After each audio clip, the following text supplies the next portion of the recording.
Aloha and welcome to I Hate My Voice, the podcast where we deep dive into our dysfunctional relationships with our voices while also learning to turn it all around. My name is Nikki Dee and I'm an award-winning vocalist, transformational vocal coach, and founder of the Deeva Academy. I have just one mission with this podcast, to inspire and empower you to actually fall in love with your voice.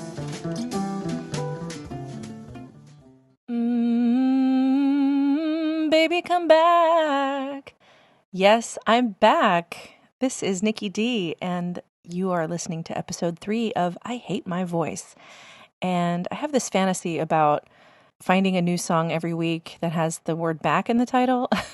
That one is actually, I thought it was a Doobie Brothers song. Turns out it's by a group called The Players, or Player. I don't know, one or the other. And I just think it's kind of fitting because a lot of what I wanted to talk about today has its roots in misogyny. So randomly picking a song from a band called Player seems fitting. But if you have no idea who I am or what this podcast is about, why it's named I Hate My Voice, or why I'm still harping on vocal shame, then please go back and listen to episodes 1 and 2, and all of your answers will be found in those episodes. I am feeling not so hot today. I'm actually feeling like the weight of the world is on my shoulders because the world is kind of a dumpster fire right now, and there are so many things going on, I wouldn't even know where to begin. Although I think that in speaking about vocal shame, you could look to a number of different world topics, issues, things that are going on right now, everything from war and genocide and misogyny, and there are all sorts of areas I really don't want to get into because I want to stay focused on the voice and in particular vocal shame. But I think it really is a good tie-in because I'm just feeling a lot of heaviness today, a lot of weight. And so many of the issues that are going on in the world today have a strong link to the reason people hate their voices, the reason that we have these dysfunctional relationships with our voices. So in my capacity as a vocal coach for the last 20 plus years, I think one thing I definitely know how to do is to help empower people to not be afraid of their voices, to use them, to do what they want with them, to feel more confident in them. And I think that is just as useful a skill as any in a world where so many voices are silenced, oppressed, suppressed. Things just feel really heavy. And when I'm feeling heavy and down, the first place in my body that I notice it tends to be in my throat, in my voice, in my ability to produce vocals the way that I am accustomed to. I think having a strong vocal technique, at least as a singer, when I'm feeling weighed down, I have to use a completely different kind of technique. I have to adjust my technique to compensate for the weight that is on my body and on my heart and in my throat. So if anyone out there can relate to that, I think they will find some value in this episode. In the last episode about vocal shame, I talked a lot more about the personal reasons that many of us have a dysfunctional relationship to our voice. The more personal parts of our history, our specific family history, our upbringing, etc., that have led us to have this sense of shame around our voice. And in this episode, I wanted to just pull back a little bit and look at it through a wider lens. I wanted to look at vocal shame through a much wider lens. So what better time than at a time when the world is both literally and figuratively on fire as I record this. I think I want to pull it back and make things as general as possible because I want the maximum number of people to be able to relate to what I'm going to talk about.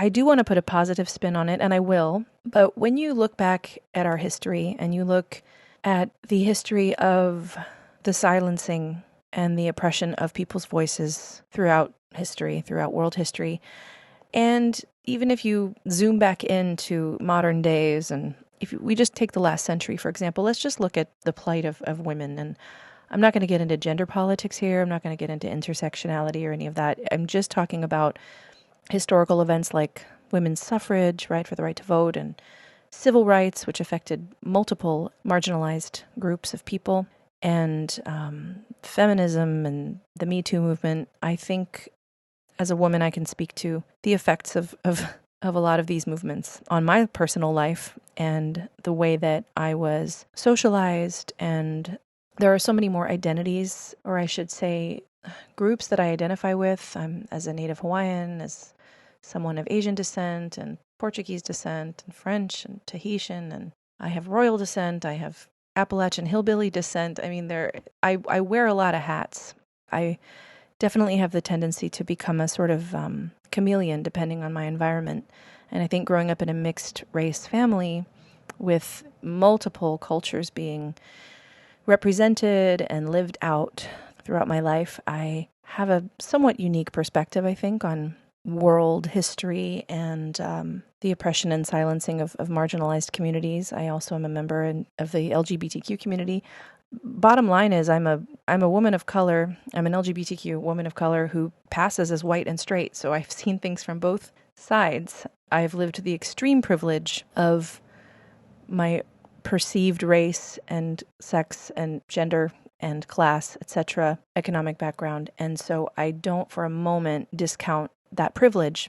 And at the same time, that's not how I personally identify. And I've also felt the sting of not belonging to a lot of the groups that I identify with personally.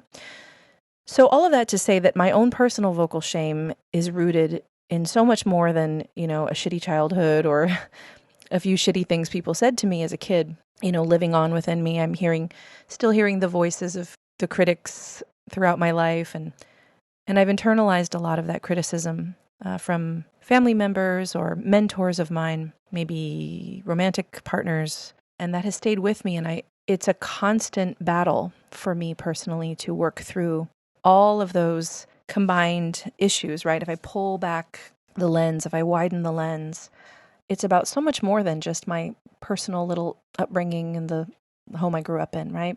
So the reason this is all coming out of my mouth today, again, I'm feeling very heavy about the state of things in the world.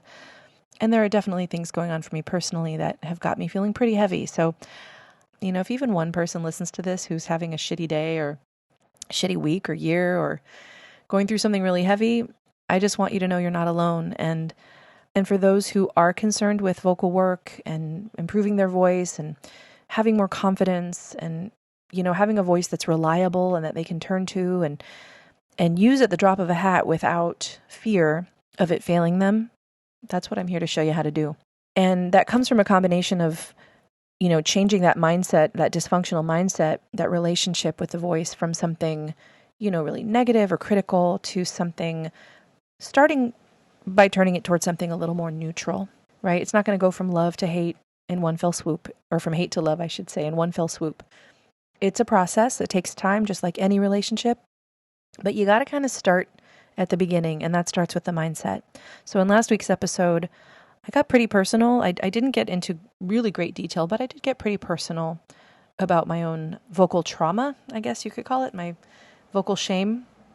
And I think that's important as a coach to be really relatable to my clients. I don't think I've ever once attempted to come across as some sort of, happy-go-lucky, everything's always been great, and I have this great relationship with my voice. I think, in fact, my superpower, if anything, has been my ability to just be very honest and blunt and brutal about how hard it is to rely on such a delicate and fragile part of my body to make a living. It has not been easy. And for those that I've helped throughout the years improve their voices, gain greater, vocal confidence and empowerment and all those wonderful adjectives that go into my marketing, I think what I'm most proud of is my ability to create an environment for them that was authentic and genuine and hopefully disarming.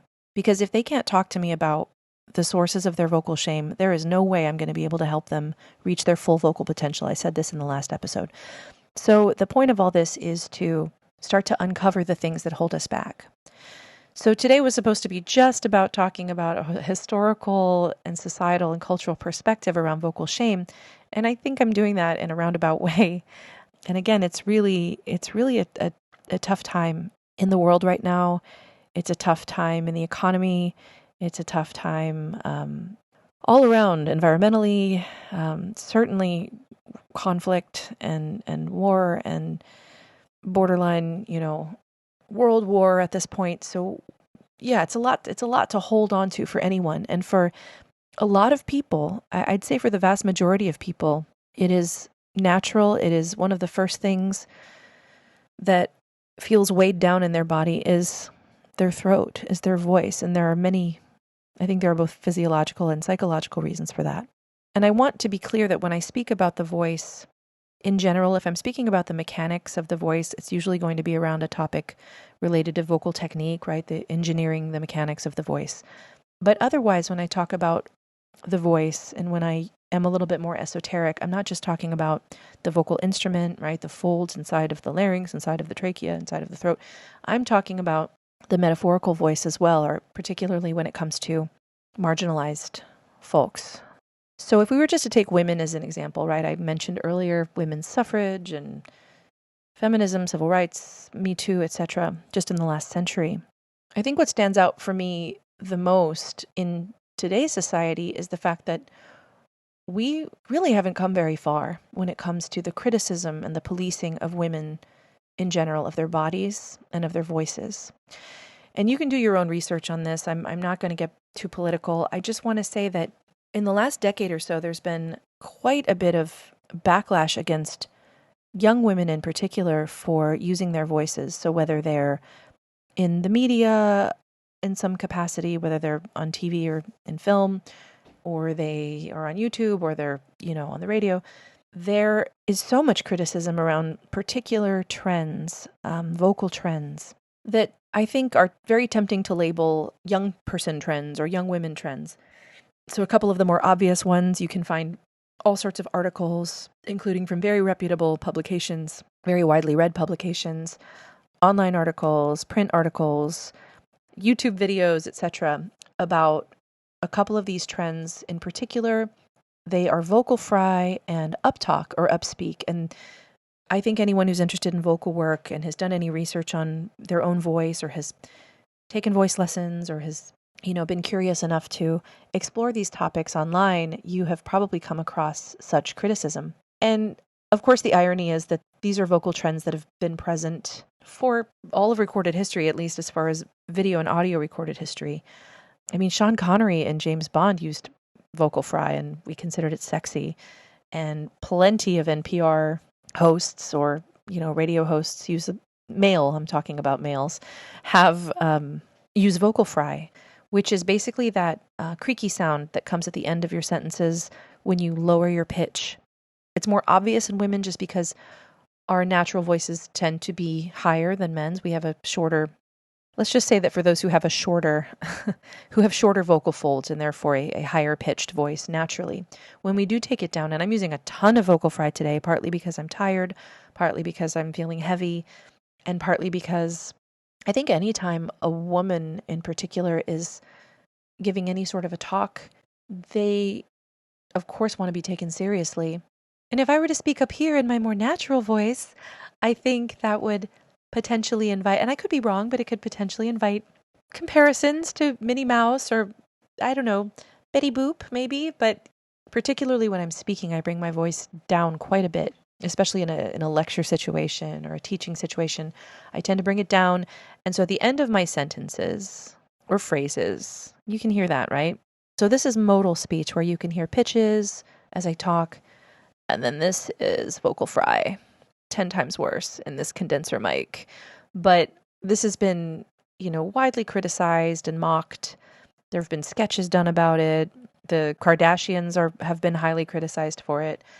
And again, this is something that has existed forever, and it's rarely, if ever, criticized in men. Now, upspeak is kind of the opposite. It's where the end of your sentences go up, as though every phrase and sentence you utter, every statement you make is actually a question or has a question mark at the end, right? So uptalk or upspeak, the criticism of that one is it makes you feel unsure. It makes you seem unsure. It makes you seem unreliable. It makes you seem insecure. Whereas with vocal fry, some of the criticisms include just, being annoying, being phony, or an attempt at sounding disaffected. Some have criticized it for sounding, I guess, similar to upspeak, like sounding like the person can't be taken seriously, like they're too young to have developed their voice in a mature way. So there's all sorts of, when a woman uses either of these things, she's definitely labeled as insecure or less competent, which I don't think is fair because, again, vocal fry and upspeak are also used among men of all ages. The host of the This American Life podcast, Ira Glass, he actually dedicated a segment of a podcast episode to this topic because they were getting just these vitriolic letters sent in to the show about the young women announcers on their show. And he himself made the observation that, well, I have both of these vocal tendencies and I've never received a letter of complaint. And I really admired that he did that. You can look it up. I think the segment was called Freedom Fries, which is pretty clever play on words regarding vocal fry. But I want to make just a couple of quick points because I spent the vast majority of this episode being kind of downtrodden and feeling very heavy, and I hope that next time I'll be a little more chipper. But a couple of points I want to make. Number one, a lot of things, not just vocal traits or characteristics, tend to be highly criticized in women and not in men. Okay, and I'm not going to get into the politics of gender or any of that right now. I'm just making very broad statements. I would much rather bring in people who identify differently to speak for themselves. Draw your own conclusions when it comes to the patriarchy and misogyny, but I just don't think a whole lot of people are going to argue about the double standard that women are held to and men are not. So that's one point. The other point I want to make as a coach, as a vocal technique specialist, if you will, someone who has performed professionally and semi-professionally for over 30 years and who has coached vocalists for over 20 years, I just want to say that some of these trends, there are trends that are criticized in women aside from vocal fry and upspeak, uptalk. You've got, breathiness is criticized as being manipulative or immature or airheaded. You've got nasal qualities to voices that are criticized as being shrill or annoying, right? Again, in women. And so those are fairly obvious points to make. But the less obvious point I want to make is that actually some of these trends, some of these tendencies, vocal fry in particular, can be incredible tools in vocal technique in terms of the types of techniques that I employ with my clients to, number one, so vocal fry and something else called glottal stops, which is just sort of a stop in the back of the throat that sounds like this. Uh-oh. Two glottal stops. And when the glottal stop is extended, uh-oh, right? That's vocal fry. That's where it's lengthened out a bit. But you're not really hearing any tone or any pitch. So glottal stops and vocal fry are actually a crucial tool that I use with my clients toward, number one, creating an awareness of what their vocal cords feel like and how they can start to control them in ways they've never done before. And so I find that very interesting because vocal fry is so heavily criticized, and actually in some articles it's decried as dangerous to the vocal cords, etc. But if done correctly, there's no danger whatsoever. You're really just using the barest inner edges of the cords to make that sound, and as long as you're not pushing or, there's absolutely nothing wrong with this sound. As far as danger to your vocal cords, it's not going to create polyps or vocal nodules if it's used correctly. I use these techniques every single day in my own singing, so take that as you will. I just find it interesting that one of the most criticized characteristics of the voice, of women's voices, of young women's voices in particular, is actually a really incredible tool that they can use with the right guidance to gain control of their vocal cords and the blending of the different registers of their voice. And so, in fact, it is the most crucial element in I don't want to get too technical, but bridging between the different resonance spaces in the body. So that's a whole other complicated topic for another time. But I just want to point out that the very things that we can be criticized for can very much be used to our advantage as vocalists, whether for singing or speaking. So I find that very interesting. And extending that to more nasal qualities or breathy qualities, I employ different versions of those qualities in my own singing. So, and mostly to convey certain emotions or, to fit a particular style of song. So if I'm doing an entire set that is based in the 1920s, I might go into a bit more of a shrill nasal sound. Maybe I might be a bit breathier on some portions of maybe an R&B song or a pop song. So I use all of these as tools in my own arsenal. So the fact that these are so heavily criticized I find very interesting. So I think that's enough about vocal shame. I think that the main point of talking about shame across 2 episodes is to emphasize how important it is to acknowledge so that we can start to break it down. We can start to make it less scary. We can start to look at it from further away. So in the 2nd episode, we talked about thinking of our shame as, some sort of a ooze or a slime or a liquid that kind of we watch enter our body, we transform it, we watch it exit our body, we have that kind of space, right? We turn it into something that we can have compassion for. That's a good thing to be able to do. Then pull the lens back on shame and look at it from a wider context. Anything we can do to distance ourselves from our shame, not to sweep it under the rug, just long enough and from just a far enough distance to have a different perspective on it, to make it a little bit less internalized and scary and secret. And it's from that position of distance and logic and compassion that we can finally start to heal that shame and work through it in a way that allows us to dive more deeply into our vocal foundations and our vocal techniques so that we can integrate and apply what we learn to the real world and have a real sense of assuredness in our ability to produce the kinds of vocals that we want to, whether it's for speaking, public speaking, business leadership, for singing, for performing on stage, for speaking into a microphone, whatever the purpose. I believe there is so much that we can accomplish when we put shame in its place. So I won't be talking about shame again as a topic for a full episode. I think that was more than sufficient, but just know that the topic will come up again and again because it is such a huge part of conquering the negative mindset that so many of us have around our voices and getting us to fix the dysfunction there and reach our full vocal potential. So I hope that wasn't too dark or heavy. It's only episode 3. But on that note, there will only be 8 episodes this season. It will end on December 20th. And then starting in 2024, it's going to be a slightly different format. There will be interviews, there will be live coaching, and then there will also be episodes like this where I just sort of wax poetic about vocal mindset and technique, etc. So thank you so much again for being here.